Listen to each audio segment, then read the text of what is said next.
digitaljamsessions.com. Hello and welcome to this Digital Jam session. This week we are joined by a veritable buffet of talent. I'm going to start out by just going through very briefly who we've got on the call today. We've got Mookie, who's back with us once again, Mookie International, previously MTV, ITV and BBC. And we have Jane Gauntlet, the wonderful writer, director Jane Gauntlet, who has done some wonderful 360 film pieces, including In Her Shoes. We also have with us Tom from IP Studios, Oscar award-winning studio. Can I say that, Tom? That's allowed? Yes, yeah, close association with, let's call it. Close association with. We have Maggie from Disney as well. Welcome, everybody. Good afternoon. Hello. What I'd like to start out doing is to just get you to explain a little bit more about who you are and what you're up to specifically in the different roles. Now, I'm going to start with you, Mookie, because things have moved on and you're doing new, interesting projects. Why don't you tell us a little bit about what you're up to at the moment? Yeah, so my background is originally music journalism, and I started doing websites and geeky interactive red button things at MTV around 97. So I've been doing in the digital space since about 97, 98, 99. Early days of editorial content production, working closely with a lot of artists and brands and the talent that comes on. And then that's evolved into lots of live, obviously, social production, live streaming, the 360 VR, and like you mentioned, BBC and ITV and lots of other brands and agencies have been clients of mine. And at the moment, I'm working closely with two major A-list artists. I'll probably be able to say it the next podcast, but I'm going to say right now they're pretty big. And have two quite immersive pieces of content in development with them that are looking like to be around a 10-month production time. I'm liaising closely with a couple production companies in LA that are specializing in CGI and CGI effects and that kind of motion capture.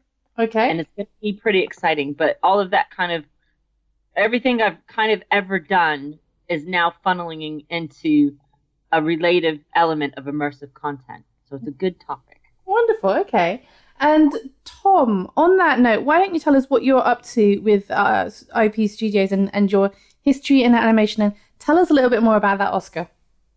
So I'm creative director here at Interference Pattern. So I kind of these days guide a lot of the art content that we produce.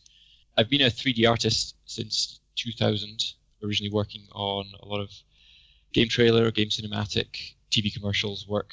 I was lead artist on a short film called The Lost Thing, for which the film won the Oscar in 2011 for Best Animated Short, shortly after which I founded IP Studios. We are a 3D animation, visual effects and visualization studio based up here in Edinburgh in Scotland. And we produce content for really a wide range, predominantly currently commercials and still game trailer content. But we've also have IP Build, which is our asset production service, and we work a lot with exterior studios, so producing a lot of 3D assets for them to then use in their productions. And recently we've been doing a lot of assets for VR experiences. So this is kind of a new, not new, but for us it's a relatively new area that we're really breaking into as the demand for assets for VR experiences increases. Wonderful, thank you. And Jane, why don't you tell us about what you're up to at the moment post In Her Shoes? Okay, of course. So the In My Shoes project is a library, so it's always growing. So I'm currently working on a piece about intimacy, so that's quite outside what I normally do. So I'm quite excited about that. I've just finished writing the narrative for a computer game, which is about anxiety, and it uses breath to help people get from level to level.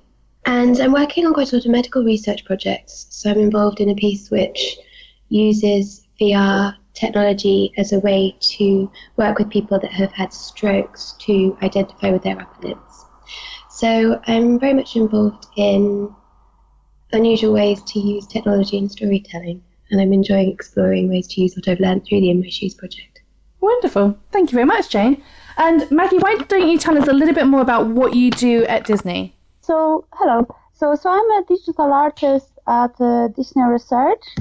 So I'm part of interactive graphics group based in Edinburgh. So I usually do technical art, but I'm also involved in multiple mentoring programs, and I work closely with Alberta University, Edinburgh College of Art, Napier, doing a little projects with digital media, game design, and art students. Wonderful. Thank you, Maggie. We're also joined by Luke Robert Mason, the founder of Virtual Futures. And Luke, why don't you tell us a little bit more about Virtual Futures? Well, certainly I'm not quite the founder. Virtual Futures was actually an event series that occurred at the University of Warwick in the mid-90s. The original Virtual Futures conference occurred in 94, 95, and 96, and they saw a group of renegade philosophers lock horns with the future based on provocations of evidence provided by the emergence of this thing that they were going to call the internet. So what we do today is we continue the mission of Virtual Futures to basically look at emerging technology through a techno-philosophical lens. And VR, or as we like to call it, world building, is something that the Virtual Futures stage is all too familiar with. Over our 22-year history, we are certainly no strangers to world builders. We've played host to the Australian feminist art group VNS Matrix, who in 1991 introduced us to radically transgressive interactive computer games for non-specific genders, all the way through to the digital artificial life simulations that populated virtual landscapes of Jane Prophet and Dr. Gordon Shelley's Technosphere in 1995. But today, well, it seems like audiences don't have an issue with this thing that we call cyberspace, but we do have an issue with fetishizing the devices that give us access to VR. So what we're interested in is talking about how we bring on the new topographical spaces of infinite possibility, but really focus on trying to get the content right insofar as allowing VR to trick that little part of your brain that says you're here. Okay. So, interestingly, the topic that I wanted to focus in on today is taking a little look at that assumption of what it means to create VR. Because right now there are an awful lot of people who are rushing into the VR industry to try and create content. And because of that, there's a lot of assumptions around what VR actually means. And for a large proportion of these content creators, that does mean creating something in a headset, putting what we would call a HMD or a head-mounted display on your head in order to be able to see this virtual world within which you are being immersed. Now, interestingly, Jane, I know that you've done a lot of work with the team over at Difference Engine, and I am really quite curious to take a look at this hybrid form of immersivity that is looking at immersive theatre and theatrical physicality and creating those immersive environments. So I just want to kind of get from your perspective, Jane, where you see virtual reality and technology fusing and intersecting with what you could do with people like Difference Engine. Yeah, so I think Difference Engine worked with me on the In My Shoes project, and I've worked with them over the years. I think that working in interactive theatre has really informed us in how to make 360 work especially. But also I think it will help when we move further into different types of technology and different ways of using it. I think in terms of, so one of the biggest shows that Difference Engine did was Heist. Mm-hmm. And you got to be a criminal for the evening. And we had to build a set which convinced people that they were about to break into a building. We had to give them a mallet to break through the wall. The attention to detail had to be so, we had to be so careful that nothing broke that reality. Nothing sort of made them think, oh yes, I'm in a theatre show.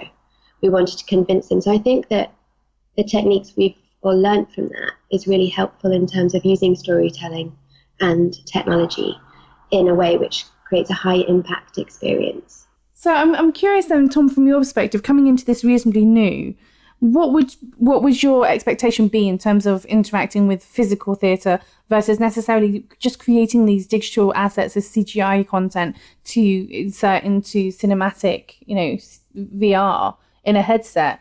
Have you given any contemplation to dealing with actual physical immersive theatre? Not actually, no. I mean, I guess for me, it's the whole experience really is about maintaining or achieving something which manages to trick the brain into believing whatever it is, and that content can be as fantastical or detached from reality as required, as long as the trick is convincing. And no, I'd have to say I haven't actually really given as of yet much thought as it's into its sort of a relationship with the physical world and how the two are going to interact. Is this something that from your perspective, Maggie, you've had any experience or thoughts on how to fuse the experience of having that kind of cinematic or that game engine environment versus having the real life world around us and the tactile response. I know that there are people who are, for example, experimenting with this in things like The Void or Zero Latency or Dreamscape, to name a few, where people are wanting to start to give people tactile experience and haptic experience that allows them to really feel that they have that world around them, even though they are in a headset. Have you had any thoughts about maybe less of the headset and more of the tactile? So VR in general, it's a highly immersive platform. I think that's why it's so popular. It's still a challenging platform because, of course, it needs to run 90 frames per second, and the content over there needs to be scaled down to speed up the rendering frame rate and performance. But of course, it is an interesting area, especially for computer graphics and areas like haptics, which actually increase your immersion. So sensors, some little vibration that emits what happens in environment. Of course, some atmospheric effects like fog and wind, that all increase your feeling of embodiment. But all of it is still work in progress. But it's nice to see so many people excited about VR and pushing it forward. Okay. So, Moki, in your experience with some of your projects in the past, have you felt that there was any intersection between that physicality? I know, for example, that Happy Finish have a project at the moment that they're just in the process of launching, which is around the rugby, and you can put the headset on and be in the locker room with the rugby players, and then you can actually go and play rugby with them.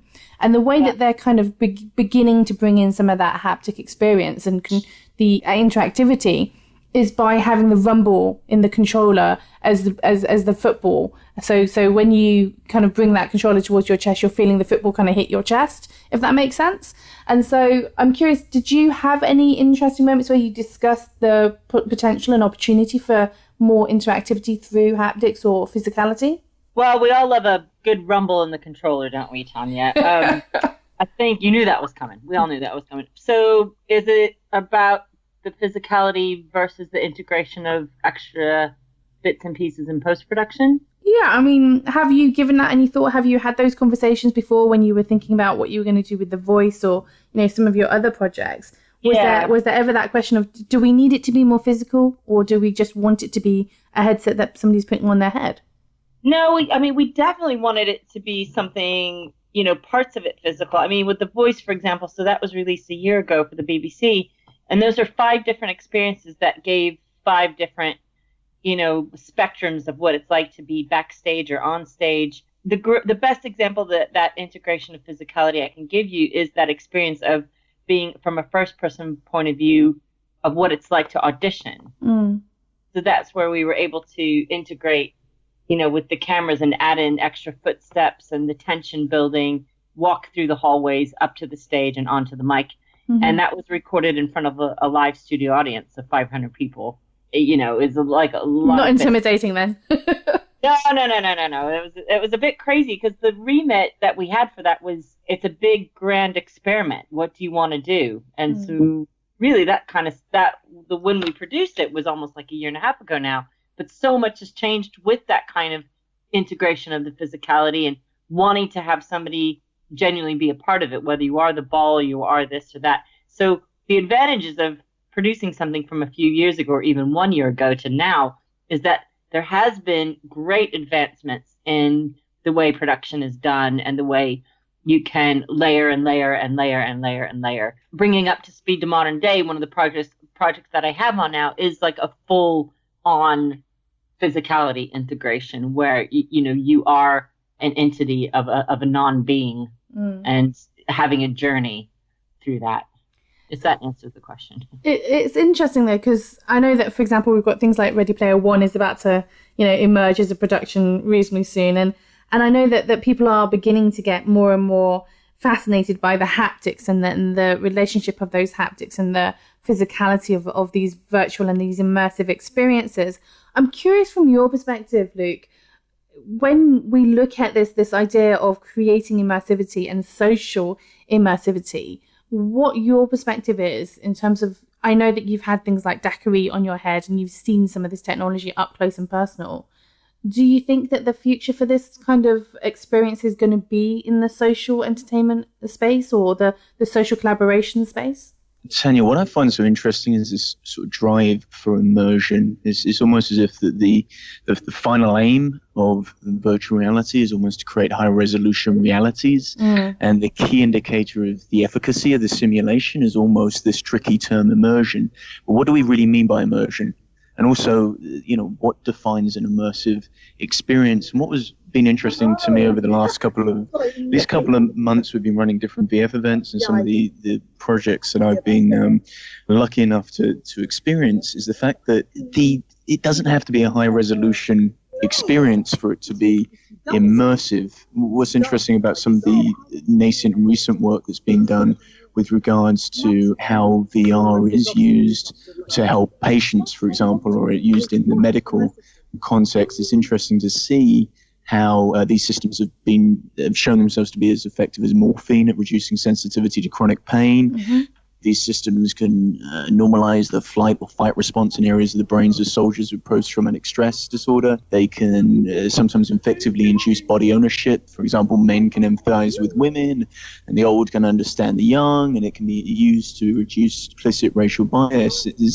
And what's interesting to me is these systems aren't necessarily high resolution systems. Sometimes they're very low resolution systems. And in that case, what makes those experiences so effective? Now, there's been two suggestions of what makes those experiences effective, both plausibility illusion, the illusion that the periodic depicted scenario is actually occurring, and place illusion, the feeling of being there. Mm-hmm. But it feels to me that we still don't know what is it about these embodiment systems that tricks that little part in the brain into believing that this thing is occurring. And that's what I find really fascinating. I agree with you on this. And the other thing that I think is quite interesting to know the answer to is to what degree of disruption can we tolerate before it becomes unbelievable, before we're thrown out of that immersion. And I'm curious to understand actually just how much disruption we can take of that thing not being quite believable enough before people kind of go, yeah, I know I've got a headset on, or, yeah, I'm in VR. I'm curious from your perspective, Jane, having done work with both intimacy and also some medical projects as well, I'm curious to hear your take on this in terms of what do you think is it that's really providing that kind of bridge into suspension of disbelief for people when they are trying these experiences? Well, of course, I'm going to say narrative. You're not biased at all, are you? But I think that I've been, I started using Vuzix video goggles in 2009. So I've been really familiar with this sort of audiovisual technology, and I've just been playing with different ways to use it. As people start using them more and more and become more and more familiar, the wonder is going to wear off. So it's just so important that the content is really strong. And I think that the power of storytelling can be incredibly strong. But then there are lots of other little tricks. I've been speaking with magicians and doing research into memory and general mind trickery and other sort of psychological I tests. like that. Magicians, in terms of at least the kind of, what do they call it, when they distract people, misdirection.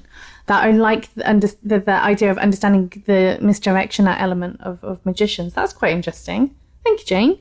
Tom, I'm interested to hear from you. As somebody who's still kind of exploring how you're going to emerge into this space, what are the kind of the key principles that you're looking for in order to kind of get on board with the project and want to kind of dig deeper into it? Are you, from your perspective, are you looking for these kind of projects that are trying to edge onto the beginning of, as Jane is kind of alluding to, this idea of looking at all the different ways in which we can, and I'm going to say this in very inverted commas, trick the user? Or are you just looking at something that's more kind of basic experience? Let's just give them an experience. What's your thoughts on this? I think we're kind of, something that's really quite tweaked my interest recently is, which I've been talking in conjunction with someone else, is actually how we can fool the brain by almost lack of content in a way. So if we can use things like darkness and with sort of hot spots of light.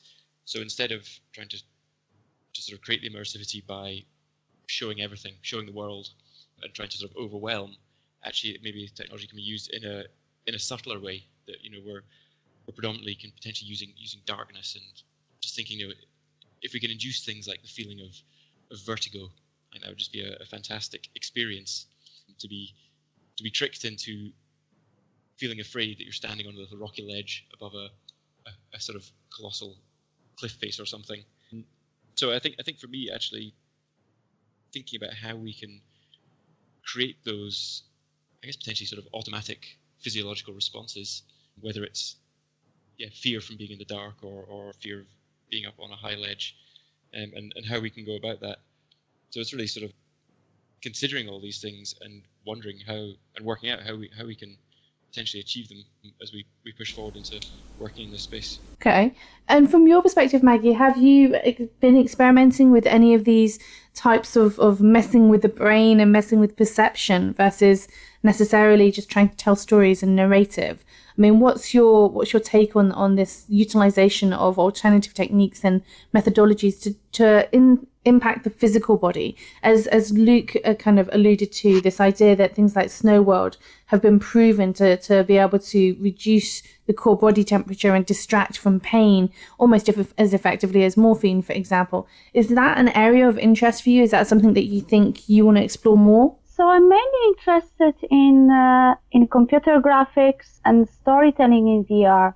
So computer graphics to increase the frame rate and increase the visual quality of VR experience, but also trying to translate existing methods of storytelling from movies, from interactive games into this new 360 canvas, which is different because it's a totally different platform.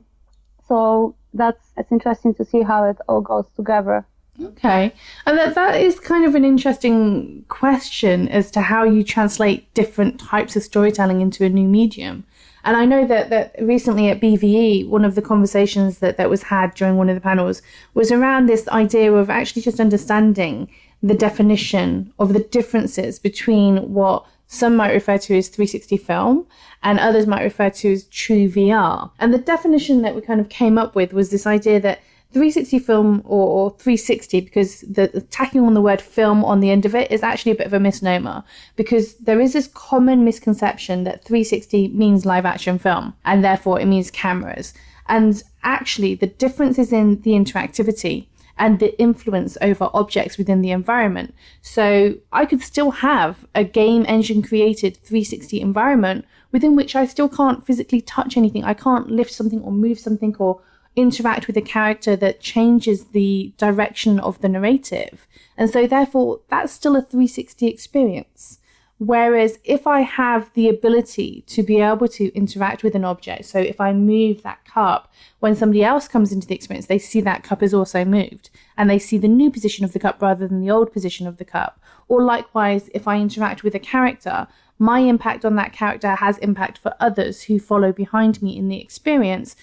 That is what we would call true VR in terms of true virtual reality and concurrent ongoing narrative, a linear narrative that can be influenced. And I'm curious from your perspective, Maggie, whether or not you are referring to 360 or whether or not you're referring to VR in the context of that definition. So I guess when it comes to VR, we have those two main fractions. One is games with interactivity, and the other one would be a 360 video. So what I'm interested in, it's something in the middle. So when your head movement becomes camera, so you're becoming an art director, and more into the interesting way of how you can tell the story and guide the VR consumer to look in a particular direction, how you can translate the classical, cinematic storytelling into this environment.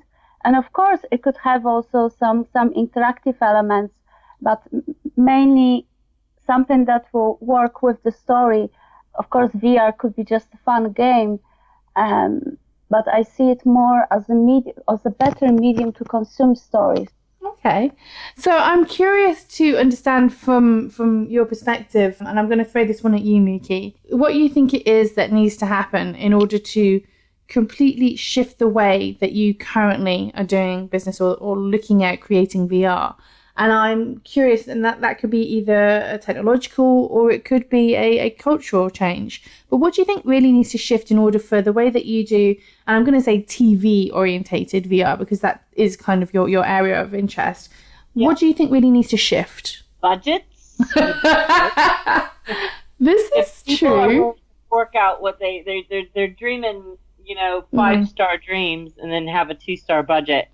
You're not going to be staying at the Langley, sorry. But the ultimate goal is to make Langley quality content, right? So, budgets would help. I'm going to be honest with that. What needs to shift is the people that are wanting to talk to producers like us to better understand what it takes to actually make something that is immersive and interactive and mixed reality, CGI, things like that. It will, because it also, especially because it's still an experimental format, you do need to allocate some contingency to experiment.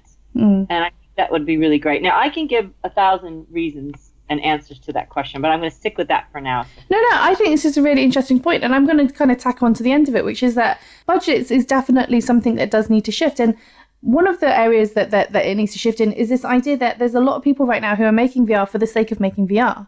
It's coming from a marketing or a PR budget and not from a perspective of how am I going to make my return on my investment, which is, if you was making a TV show or you was making a theatre show or you was making a video game, one of the first things you would be asking is, okay, how am I going to make my money back on this? Because you wouldn't just throw your money into it and not expect to get a return on that investment. And it's interesting at the moment that a lot of people who are coming into VR and creating this content, they're not really thinking in those terms. They're thinking more about, well, look, I'll create this piece and I'll use a PR or a marketing budget, but I'm not that worried about how I get my money back at this stage. And I think that there does need to be that maturity in terms of attitude towards budget in order to see things emerge that actually have a purpose and a point and a return on investment. And that might sound very commercial, but at the end of the day, if this is going to be a long-term industry, I think you're absolutely on the money there, Mookie, in as much as budget does need to be... No pun intended. No pun intended. It does need to be, kind of rethought, and there does need to be a shift in the way that people's attitude towards budget that kind of goes. And I also think... I think the people that are holding the purse strings who, some of them are dear friends of mine, I think but it's just it's not just a video. Yeah.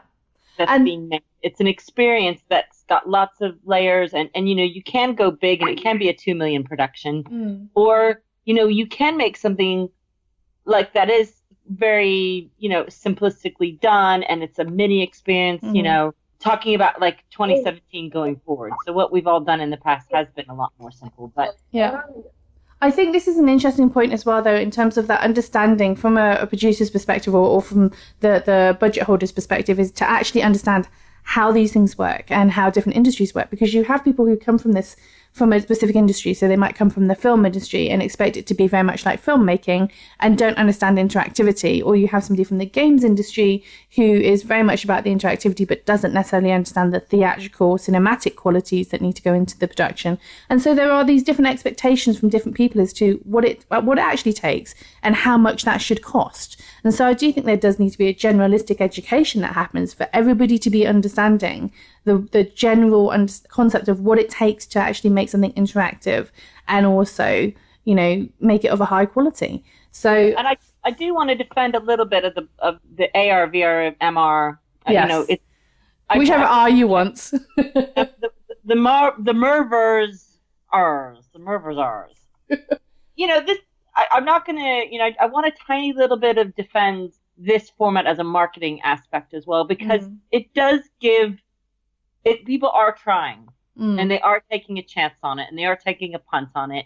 And if a big brand, like a big whiskey brand or whatever, has that cash to go, yes, let's create immersive experience of, experimenting with the simulation of sights and sounds and senses and things like that.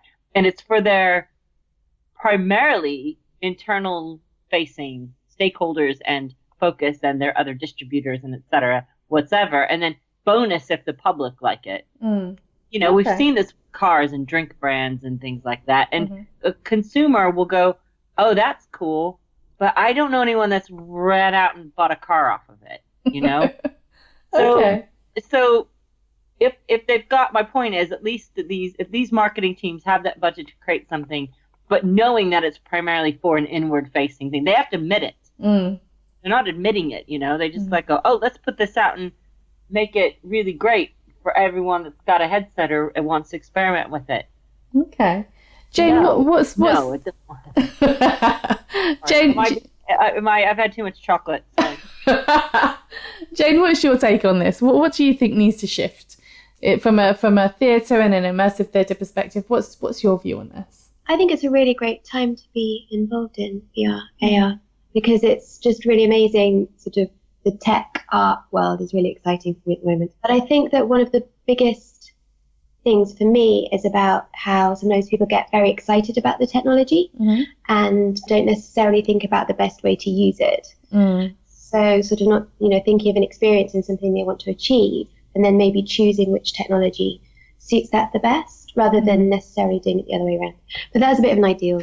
No, I think you're completely right in as much as I think there are a lot of people who are technology-led rather than actually being objective or experience-led and thinking about what do I need in order to facilitate the experience. They're just thinking, I want to use the cool, shiny technology and how can I make the technology work in the context. So I think you're completely right. Yeah, and as an artist and writer, it's really exciting for me because things are being invented all the time. So it's I can read about things and think, great, what can I do with that? How can I use that? So it's a really exciting time. And I think, who can I ask for money to cover that budget? Mickey's just obsessed with money. Guys, Maggie and Jane, everyone, we're all like, we want to make good stuff. We're very excited about this type of production. The thing I love the most, it is constantly evolving. Tanya, I met like a year or so ago, more than that. Every podcast we do together, it changes, it morphs, and it changes. And people are starting to understand it better. And so what I like seeing is you can layer different pieces of production tools or tech, or knowing that there are going to be better headsets coming out, or knowing that you don't need a headset to watch some things that will still be just as effective as holding your iPad up. Not the same, I know, but it's important to remember not everyone has a headset. So do you know, this is interesting that you point this out because there is a project at the moment that's being done by the guys over at Legion M, the Icons project, where they're recording interviews with, I'm going to say, more mature talent in the hopes of capturing those conversations before those people leave us. And leave Black Sabbath out of this, okay? Well, one of the things that they said when they were on the show and they had recorded a conversation with Stan Lee, and they were saying that they've recorded it in such high quality. I think they said they were in 4K or 8K. And they know that there's no technology right now that's available for them to be able to play it back on and have people watch it back at the moment. But they're preparing for it. They've done it. It's ready. It's in the can. And when the technology is ready, they will be ready with some content.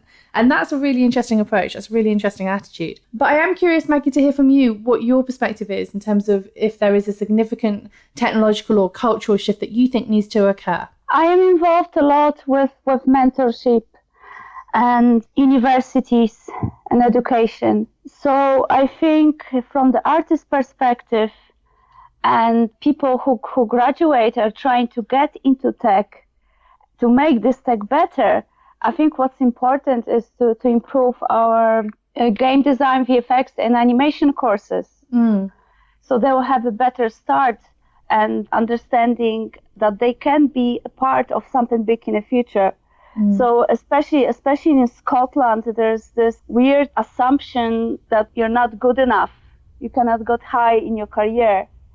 And I think a little bit because of the courses that still needs to evolve when it comes to quality of education. Of course, there are universities in Scotland that are very active to make it better, like Alberta University or University in Glasgow. But I think that needs to evolve. I'm trying to help. I'm getting involved with the mentorship programs to have one-to-one with students to give them some guidelines and explain them that they can achieve everything. And especially for art students, they can get involved in technology. And the technology needs artists. They need artists a lot.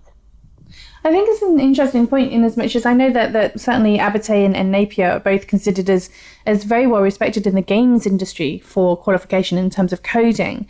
But from the perspective of other alternative industries that may also be feeding into the VR and AR industries, I think that's quite interesting, your point that actually there does need to be a certain degree of perception of respectability of those courses and the fact that those courses can help to facilitate entry directly into the industry. So I know that the Digital Catapult have just recently launched their new Augmented program. So we will include the information for that Augmented program in our podcast notes. So certainly take a look and have a look and see what kind of programs you can get involved with wherever you are in the country. But there are definitely programs available to people who are interested in getting into this industry. But Tom, why don't you tell us about your perspective of what you think might need to shift or change in the next kind of 5 or 10 years? I mean, what I'm finding interesting at the moment is thinking about how we're creating content. We're primarily talking about sort of animation, whether it's 3D content, whether it's sort of pre-rendered or real time. And there seem to be, there's little inroads being made at the moment in actually introducing content creation in VR. So we've got sculpting in Medium. But these tools aren't mature. They're not kind of production level tools really. They're kind of almost hobbyist, let's have a little play around tools. So I think it's going to be really interesting to see how the traditional standard digital content creation tool sets incorporate VR workspaces. Interesting. It could be a really interesting shift for us as 3D content creators.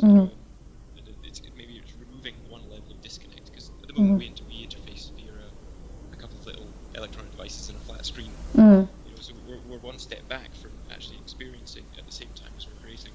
And I know sort of the Unity and Unreal are pulling VR creation spaces into them, but again, I think everything's quite immature at the moment. Certainly for now. So an AR, a mixed reality future with collaborative workspaces in virtual reality in 360. It's going to be very interesting. One thing I've been thinking about is we're all going to need much bigger office spaces. But not if they're virtual. But if we're moving around, we'll need like a 2 meter clear zone around our workspace so we don't knock things over. So well, this is true. Around here to shift this bit over here and shift this bit over here. So I mean, I think it could be really, really interesting to see how we work in the space evolves as well as the content we're creating. Okay, interesting. Luke, why don't you tell me what your thoughts are in terms of what you think needs to shift or change? Tanya, you almost know. I'm a big believer that VR and the medium needs artists, not agencies. I think you were witness to the time I was sat next to the head of Samsung VR who went, you see, brands are in a wonderful space right now. They have this wonderful opportunity whereby they can be an individual's first VR experience. Nothing frightens me more than the idea of losing your VR virginity to Coca-Cola. There's nothing worse than your first experience of virtual reality being a branded experience. Your first time should be special. It shouldn't be taken by these brands. And the issue that agencies have when they see a new technology and they use it for gimmick purposes is that they end up killing the technology. They use it for the gimmick, and as soon as the gimmick stage is passed, they don't actually invest in thinking about new ways to use that technology. One of the best examples of agencies killing AR was the Pepsi Max bus stop activation, whereby the lead of the agency who put that activation together admitted that only 2 of those 5 different activations were actually augmented reality. The other 3 were video, and they were done purely for the viral video on YouTube. It's the same with the activation in Victoria train station a couple of years ago with Lynx and the Angels Will Fall. The Fallen Angels, yes. The Fallen Angels campaign. They sold the outdoor media around that, but they built the outdoor media purely for the viral video campaign on YouTube. So they're not fully investing in the technology and the outdoor experience. They're investing in doing the outdoor experience so that they can film it through a, for want of a better word, more traditional means, and then release that video on YouTube. It's going to get a couple of million or billion views because you see drunk men trying to dry hump virtual angels in Victoria train station. And if we allow agencies to kind of guide the future of the content of this, we're going to fundamentally fail at creating new ways of using these sorts of technologies. In short, we need more Janes and less Ogilvies working with us. Okay, I'm with you, and I fully agree. We definitely need more Janes in this world. But I am curious whether or not there could perhaps be an interesting intersect between those things. But on that note, I am aware that we have rambled for a very long time. And so what I will ask you all to do is to assist me by sharing with us your social media handle of choice so that our listeners can find out a little bit more about what you're up to and just follow up in their own time to hear more about what you're doing. And would you be so kind as to share with us your social media handle of choice, Mookie? Hi, everyone. You can find me on Twitter at Mookie Approved, MUKIAPPROVED. And that's on Twitter, correct? That's correct. Wonderful, thank you. And Tom, why don't you confirm for us your social media handle of choice? You can find us on Twitter at IP Animation. That's IP_animation. Wonderful, thank you. And Jane? I can be found on Twitter at Jane Gauntlet, so just my name. Wonderful. And Maggie? So you can find me on Twitter, Maggie_Kosek, MAGGIE_KOSEK. So I usually tweet stuff about VR, new tech, artist opportunities, and some concept artworks. Wonderful, thank you. And Luke, what about you? Are you going to break the mold here and go with a different social media platform, or are you going to stick with Twitter? No, I'm a shameless Twitter whore. So, as you know. So you can find me on Twitter at Luke Robert Mason. Wonderful. Well, thank you very much for joining us, and thank you for listening. If you enjoyed this content, don't forget to subscribe and review, and follow us on Twitter at Digital Jam Ltd. digitaljamsessions.com